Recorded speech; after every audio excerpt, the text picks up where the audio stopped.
இருக்கு. யாரு நீங்க நல்ல வேலையா ராகுல் காந்திங்கிற ஒரு ஆன்டி இந்தியன் இந்த நாட்டுக்கு விரோதமா பேசுற ஒரு நபரை பத்தி கேட்டுட்டீங்க. I thank you for it. என்ன ஒரு எதிர்கட்சி தலைவர் இவருக்கு எப்படி தலைக்கு ஏறி இருக்குன்னா, நான் பிரதமர் சொன்னதுதான், ஒரு மாணவன் நான் 99 வாங்கிட்டேன் 99 வாங்கிட்டேன் 99 வாங்கிட்டேன்னு ரொம்ப குதூகலமா ஓடிட்டு இருக்காரு. அப்பதான் டீச்சர் வந்து, அப்பா நீ வாங்கின 99 100க்கு 99 இல்லைங்கன்னு 543க்கு 99ன்னு சொல்ல வேண்டியதாக இருந்துச்சுன்னு. ஆகவே ராகுல் காந்தி அமெரிக்காவில் போய் யாரோட அவர் was wining and dining with whom, யாரோட அளவலாவி கொண்டு இருக்கார்? Ilhan Omar, American senator. அவர் பாகிஸ்தானோட செலவுல ஸ்பான்சர்ஷிப்ல பாகிஸ்தானுக்கு வந்து இந்தியாவுக்கு எதிராக பேசியவர். அதோடு மட்டுமல்ல, அந்த இலாஸ் உமர் அமெரிக்க செனட்ல பிரதமர் மோடி அவர்கள் பேசினதை பாய்காட் பண்ணவங்க.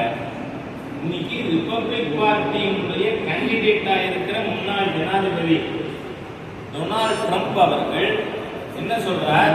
இந்த அம்மாவை சோமாலியாக்கே திருப்பி அனுப்புறது நல்லதுங்கிறார். ஏன்னா இப்ப அங்க வந்து ஜனநாயக கட்சிக்கு வேட்பாளராக இருக்கிறவர் இந்திய வம்சாவளியினர்.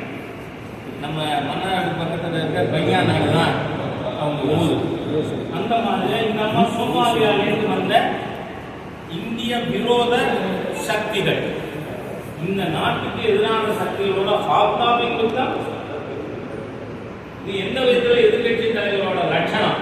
அதனால அப்படிப்பட்ட நபரை பத்தி இங்க ரெஃபரே பண்ணாதீங்கிறேன். Not answer. ஏன்னா இஸ் ஒர்க்கிங் அகெயின்ஸ்ட் இந்தியாங்கிறது மட்டும் இல்ல. எனக்கு என்ன தோணுதுன்னா, இவர் ஒரு முகமது யூனுஸ் ஆகணும்னு நினைக்கிறாரோ. முகமது யூனுஸ் யாரு? பங்களாதேஷனுடைய அரசியல் பின்னணியே இல்லாமல் பல வெளிநாட்டு சக்திகள் தூக்கி உட்காந்து வச்சிருக்கிற ஒரு பப்பை. அந்த மாதிரி ஆகிற என்ன இருக்கிற ஒரு ராகுல் காந்தியை பத்தி நாம ஏன் பேசணும்? நாட்டில் இருக்கிற அமெரிக்காவில் இருக்கின்ற இந்திய வம்சாவளியினர் எல்லாருமே ஏன் இப்படி பேசுறாரு, என்ன நினைச்சு பேசுறாருன்னு தெரியல. நீங்க அவரை பத்தி இங்க கேட்டா நான் என்ன சொல்ல முடியும்? அப்படிதான் பேசுவாரு.